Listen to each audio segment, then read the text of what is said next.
Hello, friends, and welcome to today's episode. Camila was excited about her first day of kindergarten. When she got sick, her mother rushed her to the hospital, but it wasn't long before they said she was dead. People who had something to do with Camila's death are being looked into, and the girl's mother is keeping her memory alive. Camila Peralta, a little girl who had just turned 3, was excited to start kindergarten and start a new adventure. Mary Mendoza Peralta, Camila's mother, said that her daughter could not stop talking about her first day of kindergarten. Camila was so excited that she wanted to be well prepared and know as much as she could before the event. She had to study some books, her mom told her, so she wouldn't look dumb at school. Mary taught her daughter to read, draw, and learn her letters by giving her all the right books. Even more thrilled, she couldn't wait to show off her bright lunchboxes at school. Of course, Camila began having signs like stomach pain, fever, and vomiting before she even got to start kindergarten. Of course, Camila's mom rushed her to the closest doctor in their Horseshoe neighborhood. But she didn't know that this was the start of a process that would be very hard on her emotions. This little girl was severely dehydrated when Camila and her mother went to the doctor. They told them to go to the hospital instead. Mary did what she was told and took her daughter to the Basica Hospital of Salinas de Hidalgo, which was close by. She hoped that her daughter would be checked out and get better. When doctors and nurses checked on the 3-year-old, they put wet towels over her to bring down her fever. After that, Mary was told to get some pills. She was given a medicine and drugs after a few hours and told she was ready to go home. Yet, Camila's parents did not notice any changes in their daughter's health. So, they chose to see a different private doctor. This doctor gave her new medicine, told her to eat non-sweet foods, and told her to drink a lot of water. But neither the food ideas nor the medicine could stop Camila from throwing up, so Mary took her back to the private doctor. This time, he treated her right away and got her admitted to the hospital. The little girl was given N4, but it took longer than planned because the nurses couldn't find a vein. They finally found one, but the worried parent told them that 10 minutes later, her girl was cut off. They didn't do an ECG, which is a test that records heart signs. Mary gave her baby a hug, but Camila was lying there helpless, and her mother said she could feel her trying to get the strength to hug her. The parent was told to let her go, though, so she could rest in peace. The family of Camila was told that their daughter had died.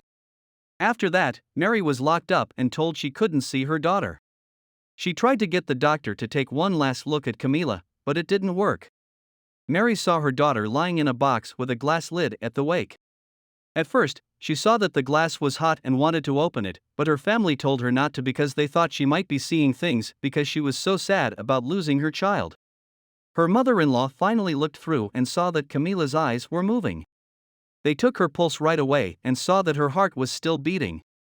Though Camila's family called for help right away, her heart rate kept dropping as they rushed to the hospital. The hospital already knew Camila was dead by the time they got there. The little girl's family was upset that the medical care they got was not good enough and was now sitting with 2 death certificates. They wanted Camila to get justice. Mary told the judge that she was mad at the doctors because they didn't properly identify and treat her daughter. She only wants to make sure that this kind of carelessness doesn't happen again. She told the Villa de Ramos municipality's officials about what happened, but she doesn't know if they will get in touch with her family. Mary was sad because she had lost her daughter. She had met many people and was friendly to all of them. She is ready to do anything to protect her daughter's life. Later, the parent talked about what might happen to the doctors who couldn't figure out what was wrong with her child.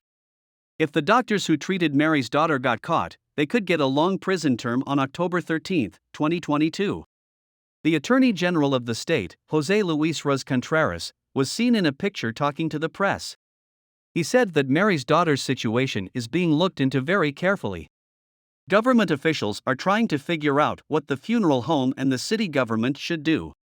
Contreras said the arrest warrants were issued for murder by omission, which is a crime that can get you up to 25 years in jail.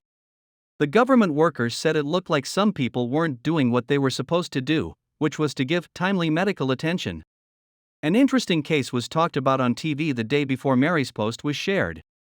For 1 month, the Attorney General's office of San Luis Potosí looked into why 3 doctors said Camila was dead when she was still living. It has been ordered that 3 doctors be arrested, 2 who wrongly said the girl was dead, and 1 who did not. Celine is 30, Horacio is 53, and Lydia is 33. There will be criminal charges brought against the 3 for killings by negligence.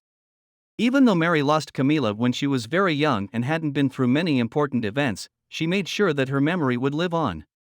Remembrance Day is October 15, 2023. Mary remembered Camila by posting movies on Facebook of some of the time she spent with the girl. Camila's mother admitted that she is still sad about the death of the angel she loved. The parent who was so sad thought about all the babies who were born while they were sleeping and the ones who were never met. She thought of with love the babies who were born but couldn't go home and the babies who did go home but couldn't stay. Adds, in memory of all the angels too perfect for earth. Mary posted 2 cakes on Facebook with her little girl's face on them on August 17, 2023, to celebrate her memory.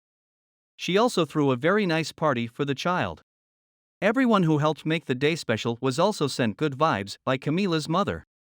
That's it for today, friends.